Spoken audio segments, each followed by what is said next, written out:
Parkinson একটি জটিল স্নায়বিক রোগ যা ধীরে ধীরে মস্তিষ্কের নির্দিষ্ট অংশকে ক্ষতিগ্রস্ত করে। হাত পা, শরীর শক্ত হয়ে যাওয়া, ধীরগতিতে চলাফেরা এবং ভারসাম্য হারানো এই রোগের প্রধান লক্ষণ। চিকিৎসকরা বলছে প্রতি 1000 জনের মধ্যে 3 জন এই রোগে আক্রান্ত। প্রতি 1000 লোকের মধ্যে 3 জনের পার্কিনসন ডিজিজ আছে, এটা আমরা ধরে নেই আর কি। 11 এপ্রিলকে পার্কিনসন দিবস হিসেবে বেছে নেওয়া হয়েছে বিখ্যাত ব্রিটিশ চিকিৎসক জেমস পার্কিনসনের জন্মদিন উপলক্ষে। 1817 সালে তিনিই প্রথম এই রোগের বিস্তারিত বর্ণনা দেন। দিবসটির মূল লক্ষ্য রোগীদের সামাজিক ও মানসিক সহায়তা নিশ্চিত করা এবং উন্নত চিকিৎসায় মনোযোগ বাড়ানো।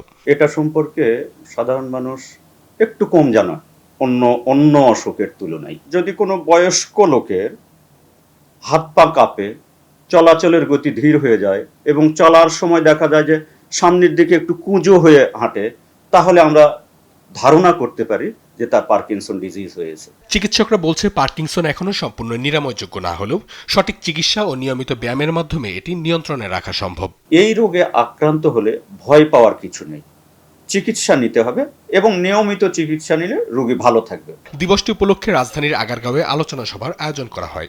সেখানে দিনটির বিশেষত্ব তুলে ধরেন স্বাস্থ্য সচিব কামরুজ্জামান চৌধুরী। এরকম একটা রোগ আছে যে হাত কাঁপে, মাথা কাঁপে। আজকে আমি সেই রোগের যে সম্মানিত গবেষক, চিকিৎসক এবং সেবাদানকারীদের সাথে পরিচিত হতে পেরে আমার কাছে ভালো লাগছে। অঙ্কন চৌধুরী, দেশ টিভি, ঢাকা। মোবাইলটা আমার একটু